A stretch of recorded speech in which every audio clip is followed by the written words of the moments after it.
Smo v časih, kjer se je treba odločno postaviti za svoja stališča, jih zagovarjati, predvsem pa udejanjiti. In smo veseli pobudnikov, zato smo se tudi pridružili kot razvojna institucija Center za razvoj Litija.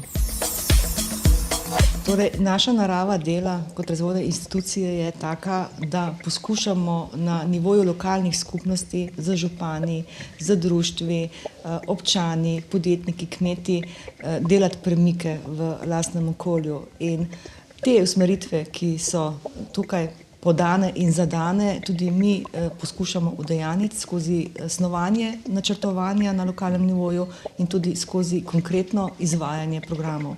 Tako smo na področju lokalne samooskrbe s hrano eni izmed prvih, ki smo začutili to kot nek velik izziv in preboj našega območja in uspešno izvajamo ta program, saj danes na nek način že oskrbujemo 61 javnih institucij z zdravo hrano od naših kmetov iz okolja srca Slovenije.